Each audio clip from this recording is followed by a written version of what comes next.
Hi, everybody. Thanks for tuning in to Peeling Back the Label. Excuse the dog barking. As soon as I turn live, of course, I'm outside and the neighbor's dogs are barking, so I'm sorry about that. Um, it'll add a little ambiance to the bird singing. But today, I have a very special award, multi award winning author, Amanda Peters. Today, we're going to be talking about her book, The Berry Pickers. And she's won awards like the Barnes& Noble's Discovery Prize for her debut. She won the Carnegie Medal of Excellence in Fiction. She won a 2024 Randall Atlantic Fiction Award on the short list. Amazon Best Book of 2023, second place. So if you haven't read this book, you're going to want to read it because this book is phenomenal. I think it's a book that everybody should read. They'll learn a lot from it and also be entertained.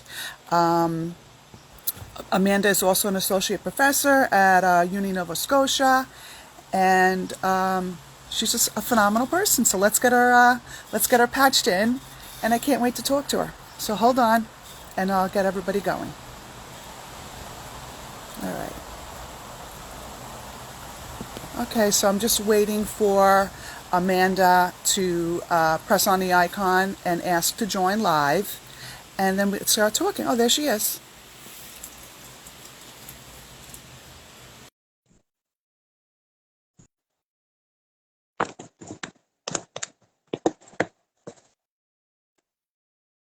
I guess it didn't. Let's try it again.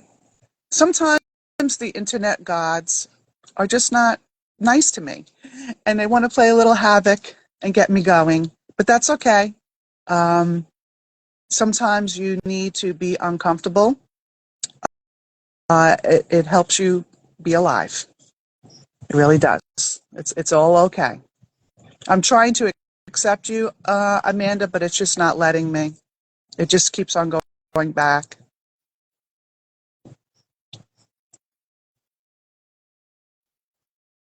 I don't know why it's doing that.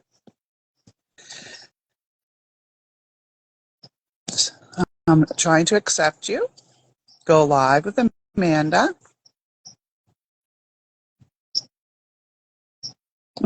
No, it says for some reason you're unable to join. I know you're following me, and I'm following you.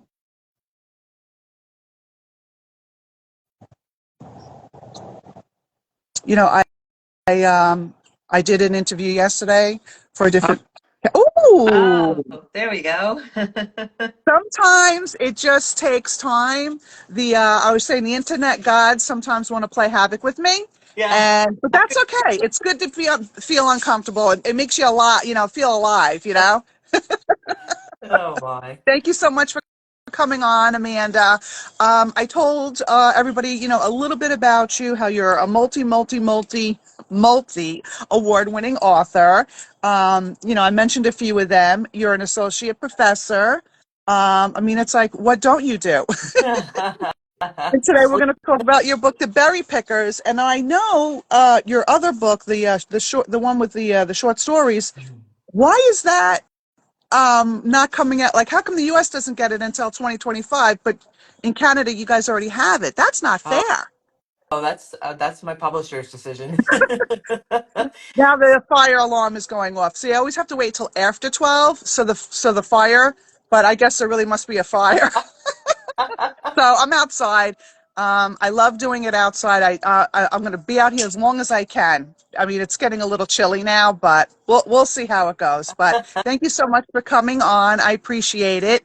I don't have your book because I listened to the audio. Do you Right. have a cover of your book that you could show everybody? Right. Because it's a beautiful, beautiful book. I It, love the cover. Oh, it's like I just want to grab the berries and it, eat them. it's very lush when I got it. Mhm. Oh, that's so lovely. It is. It's nice, right? So tell us a bit about, yourself and a little bit about, what inspired you to write this book. I mean, I'm sure, this book has been out now for a while. I'm sure you get the same questions, but you never know. You might think of something new or, other people watching that haven't came across the book yet.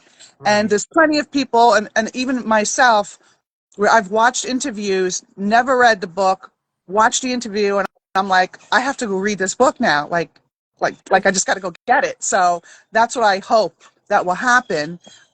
People that haven't heard about the book or haven't read the book will want to, go out and buy the book, go to the library, For whatever, sure. and to learn about the berry pickers. Yeah. Yeah, the book was actually inspired by my dad.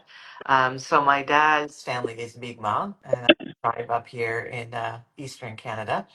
And him and his family, his parents would load them up in a truck every summer in the 60s and early 70s and take them to Maine, and they pick blueberries in the summer and make money for the winter and for school supplies and stuff like that. And everybody worked, but everybody also had fun around the campfires at night, and stories were told. And Uh, so my dad always told these stories my whole life. And then when I started writing seriously, he said, "You should write about us." And I told him I only write fiction, not nonfiction. But we went down there on like a little father-daughter trip, and we went to Maine, and he showed me the berry fields, and we wandered around. He told me how things have been done, and I guess something inspired me down there because the first line of the book came to me while we were down there, and then I guess oh, maybe this is a story. So my dad says, "I told you so." so now were you with like when they were doing the berry picking? Did they do it with his grandparents or did you actually go? No, not me. This was in the early Okay, so it was with so it was with his parents his parents. that My he would go. Right. Okay. All right. Just wanted to make sure. Okay. So you have no experience in the berry picking. It's all your dad. no, it's all just stories from my dad. And now that the book is out here in Canada, because a lot of Mi'kmaq always went down to pick berries in Maine, some still do. So ever since the book came out, I do get stories. People will tell me their stories about being in the. Oh, oh, that's so nice. I love that. I think that's great. And I liked the way you dealt with the racism Mhm. and other touchy subjects. I thought you did that really well, and I think people would get a lot out of the book. And I Oh, think the I'm not sure I'm going to say it right. The Mi'kmaq. yeah, The that's right. Enigma, I don't think there's too many books about them, if I'm not mistaken. You don't really hear a lot about that, and I think more and more authors are looking to write about uncomfortable things Right, sometimes right. because people do need to. They need to know about this, like for example, like the historical fiction. All of a sudden you're hearing about all these women who were like, badasses in their day, but if they didn't write about them, we wouldn't even know. They're not in the history Yeah, books, yeah. you know? I always say there's nothing truer than fiction. So when you read fiction, there's always a nugget of truth in there. So it is Yes. a responsibility if you're interested in the topics discussed to go research those in real life. But fiction has a way of getting people to empathize with different people in different situations and different countries, different ethnicities. So yeah, I'm hoping that Yeah, that happens and people yeah, will. I totally agree. And it's like you're learning something, but it's fun to read at the same time. It's not, an autobiography or you know what I mean? Sometimes those books can get a little, whatever. So Dry. it's better when you have a story and you could put in your own twist to it. Hmm. Um, and make up the characters. I mean, some of the characters in your story might have been a little based on somebody, little, Yeah, but not really. um, oh, okay, I didn't know. So, Norma, Norma is based a little bit on me. Just some of my insecurities. That's all. Like not anything else. And they're not really based on, but I gave like names. So like Joe is my grandfather's name. So I just named him Joe, but he's um, not like he wasn't like that. So I just wanted to honor his memory yeah. there. In that. No, I love that, and I'm sure you weren't the only one growing up with insecurities because there's a lot more different ethnic backgrounds, getting together, getting married, or whatever, and sometimes you're just not sure, you know, and am I American, well, Canadian, or am I a Mi'kmaq? Like, what, you know what I Yeah. mean? And sometimes that's confusing to people, even like with a Catholic marrying a Jewish person. Well, what am I? Am I Jewish or am I Catholic? Mhm. And a lot of people that I know, the parents will bring them up with both, and then they could decide when they're older, and they still don't know what to do. Yeah. They still don't know what to do. It's like they had the menorah and the Christmas tree. Okay, now what? But but at least they learned about both, and they can make their decisions there. Yeah, So I love that it is questionable, and I cracked up at when in the book it said that when Norma's mom said that, well, you're yeah, Italian, yeah. because you're dark skinned. And I laughed because when I first met my friend Diane, she doesn't even know this. She might be watching this, but I met her in the dark. We were attending a school function, like a meeting, and we were both in the car. And she rolled down her window. I rolled my window down. I never saw her in my life, and she had like a kind of like a white tennis outfit on, and she was tan. I mean, tan. So the white outfit made her look even darker. She had her hair slicked back in a ponytail. I thought she was like an Indian from India. Uh-huh.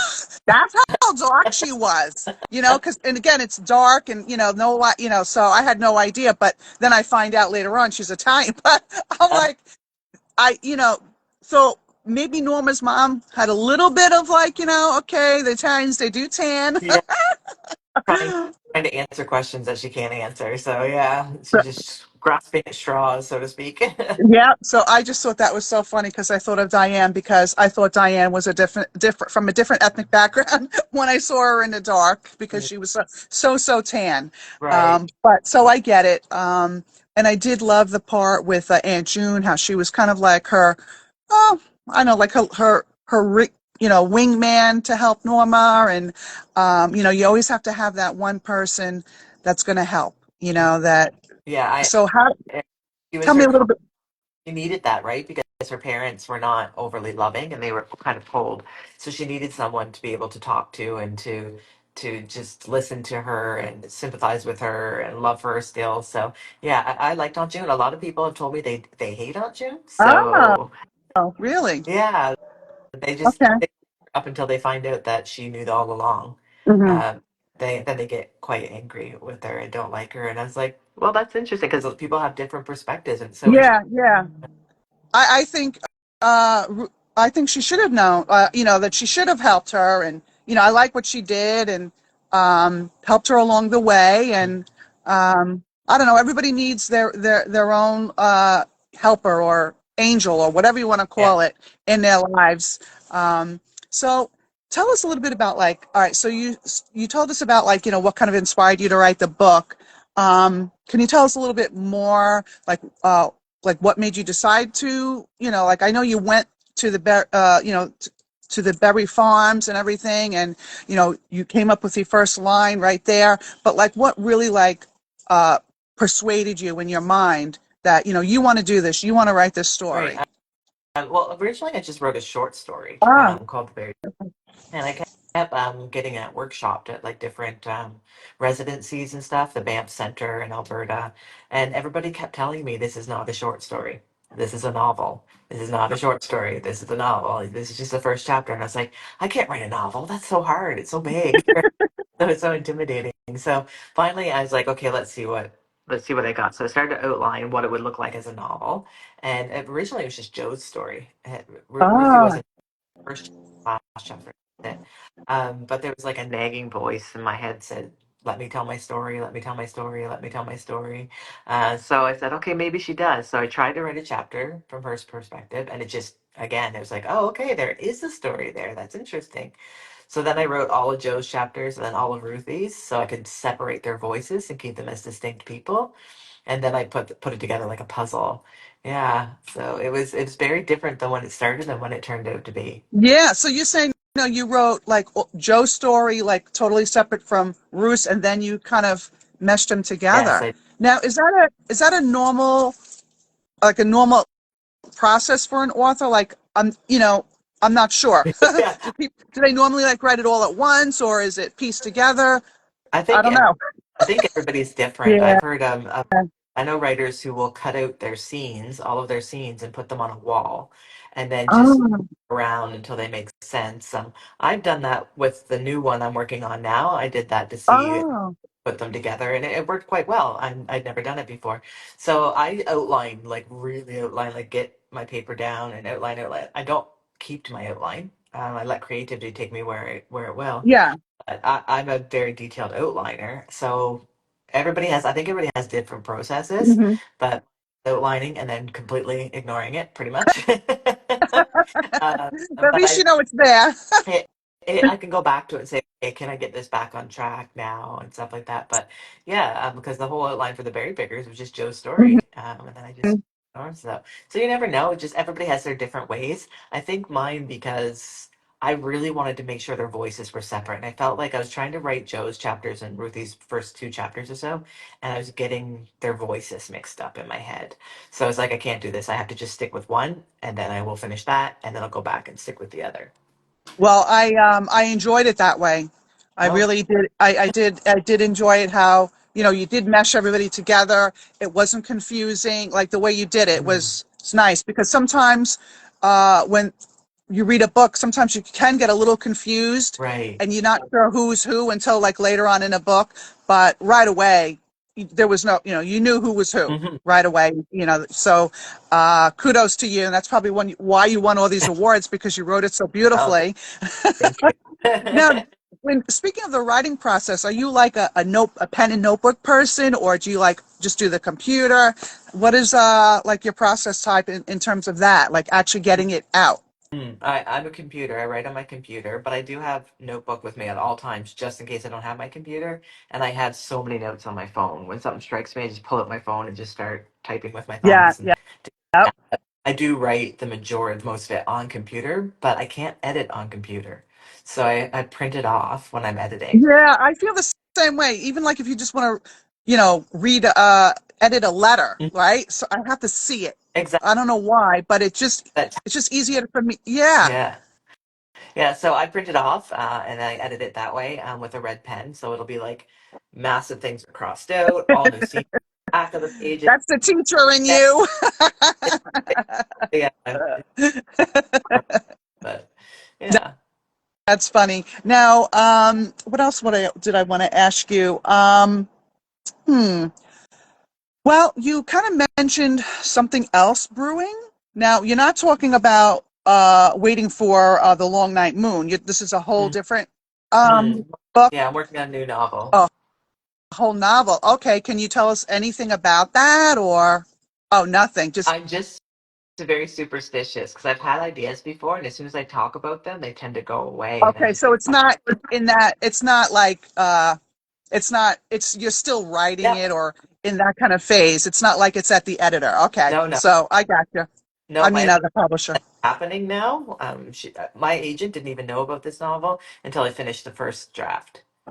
Just because I want to keep it so close to heart because I didn't want anybody to interfere with my thinking and stuff like that. So Well, good for you. yeah, yeah. So And now they know it's coming, so they're waiting now. So then I feel the pressure. So, but they tell me not to. They're very patient with me. So. good. So it sounds like you have a nice publisher that lets you do what you want to do. Yeah, here in Canada, my publisher is HarperCollins, and down in the States, my publisher is Catapult out of New York. So, and they're friggin' fantastic, Oh, absolutely fantastic. Yeah. well, good for you. I'm happy to hear that. Okay, so I guess we can talk a little bit about waiting for the long night moon. Tell us Okay. a little bit about that because here in the States, people might not even know about it because it's not out yet. Oh, look at that. Now, is that going to be the same cover for the States or you don't know? This is the American cover. Oh, I Yeah. love it. I do like it. So yeah, it is out here in Canada. It came out in August, and it comes out in February in the U.S. or end of January, first February. I can't remember now. But it's January 2025, it said. So, Yeah, so it's just it's a collection of short fiction, all from the Indigenous experience, and everything is covered from like first contact or pre-contact. Some of them are pre-contact stories, right up until the modern day fight for clean water. And there's some of them that are flash fiction, so they're super short. Some are really long. The story "Waiting for the Long Night Moon" actually was the winner of the Indigenous Voices Award in 2021 for unpublished prose. So that's why it's called wow. "Waiting for the Long Night Oh, I Moon." And love that. Now, is this all from your mind, or did you interview people and ask them, like, how did you, go about this book? It's just from you? Just Well, came. I wouldn't say that. It is there. I always say there's nuggets to truth in every piece of fiction. So there's one of the stories. It's called "The Birthing Tree," And when my grandmother was living with dementia, I was staying with her for the weekend once, and she looked at me in a moment of clarity, and she said, "You know that tree down by the water?" And I said, "I do." And she's like, "That's where the Mi'kmaq used to give birth." Oh, And I was like, "Oh," and I tried to get more out of her, but she was gone. yeah. Like it was momentary. So I've been holding that in my head for like Oh, that gives me chills just thinking about her saying that to you, you know? yeah. So then, Oh, like I said, I've been holding on to that since I was like 19 years old. And a couple of years ago, I was at a writing retreat in Tuscany actually, and it just boom came out of me. I was like the birthing tree. So I wrote a whole story about wow, you went to a writing retreat in Tuscany. it. That now that's a good way of, oh, gotta go. I gotta go writing. I have to go to Tuscany. So I'm tell going. us a little Yeah, bit about that. I'm going. I love it. Can you tell us a little bit about that? Yeah, it's just it's a group called Right Away Europe, and you just go and you stay at a villa with like 10 other writers, 8, 10, 12 other writers, very small group, and a couple instructors, and you go for walks, you lay by the pool, you do your writing, and you have morning sessions where you chat about your work and get advice on your work, and then you have individual sessions with the leaders, and then in the evenings you sit around and drink wine and eat delicious food and talk about craft and talk about whatever you want to talk about, really. So, yeah, and it's a beautiful setting, and I just absolutely loved it. So, I am going back for another one in May. Yeah, I don't blame you. I mean, it's everything you love. hmm Wine, I do love wine. right? Yeah. Wine, food, of course, you're talking about what you love doing, Yes. and you're getting help with the instructors. Yep. So, and a lot, it sounds like you're also getting some downtime, a little, walking exercise and stuff. So, what's not to It's like? That's great. I think every writer should do that. You probably do you get a lot done, or it's more like you get ideas when you go to these retreats? I get a lot done. Usually, when I go to one, I have something in mind. So I got a Banff residency. So I don't know if you're familiar. There's a Banff Center for Arts and Creativity in Banff, Alberta, and it's a whole school for the arts, basically. And you get residencies to go there. So I had one not this January, the January before, and I had an idea for a novel in my head, and I had it kind of mapped out. And I had 12 days there where they feed you, they clean your room for you, you have your own little office, you're in the beautiful mountains, Wow. go for walks in the mountains. It was just absolutely gorgeous. So I actually wrote a first draft in 12 days. So because I Wow. didn't have anything else to do, I didn't have to do laundry. I didn't have to take Yeah. so I just would get up and write from like 8 to like 8 basically, and go for lunch, go for supper, go for a swim, go for a walk in the mountains. Yeah. I really do think that being out in nature, and no matter what your job is, I think all of a sudden things come to you and you get ideas or inspiration or whatever it is. Yeah. It just boosts your mind. They always talk about, the grounding, putting your feet on the earth, and, I do that it's true. all the time. I It's put my bare feet in my backyard and I walk around with my uh, dog, and she's like, "What are you doing here?" Yeah, I don't think people do that much anymore. I don't know why, but it is a good thing, and I'm glad that you still do that. And Oh yeah. because kids, I remember, like, way back when, just sitting in your backyard, just sitting on the grass, picking just talking to your friends and picking the grass. Nobody does that anymore. And they all The, have their no, phone. the kids don't do that anymore. So, um, I'm glad that I grew up in the time that I Yeah. grew up. I would not want to be a kid Yeah. now. It's too hard. It's just too Stressful. hard. Yeah, It's it's it stressful. yeah, I mean, and it's also stressful for the parents because, our parents had to worry about certain things, but now they have to worry about the phone. Like, that's a whole nother, like, whole, that's like a whole nother thing they have to learn, Yeah. because the phone could be very evil, Agreed. you know, It's very for lack of better words. technology can be great, but can also be used for evil. Yeah, absolutely. You're 100% right. So, all right. So you told us a little bit about, waiting for the long night moon. Mhm. You do have stuff, uh, you know, In the in the works. works. You're not Yeah. telling anybody about. Um, is there any talks about, like getting, a Netflix series about your book, or is there anything brewing with that, or are you not allowed to say? A combination of both. Oh, okay. There's interest from. I'm actually currently co-writing the screenplay with a writer out of LA. So Wow. hasn't been picked up or anything, but we were just gonna see if we write the screenplay together, um, how it would go out into the world. So yeah, we're working on that together. Another Indigenous screenwriter, so I'm really excited about, and it's very difficult, but yeah, it's very fun. That's great. Now, was this from your publisher, or like how No, did you go about this? Like uh, so your publisher has nothing to do with this. Somebody, I guess, contacted you, or you contacted well, them. the individual read the book and liked it, so her agent got in contact with my agent, my movie rights agent, because we have different agents. I have a speaker's agent, Oh, movie rights agent.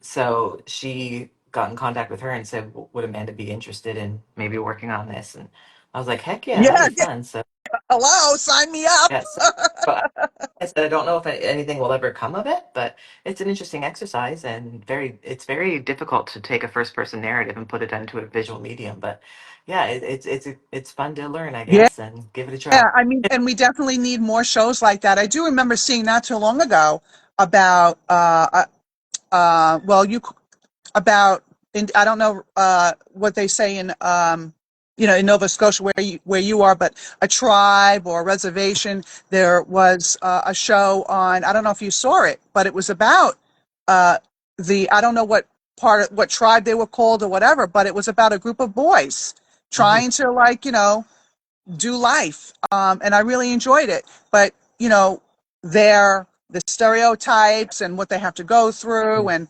all that kind of stuff that I think more people need to know about.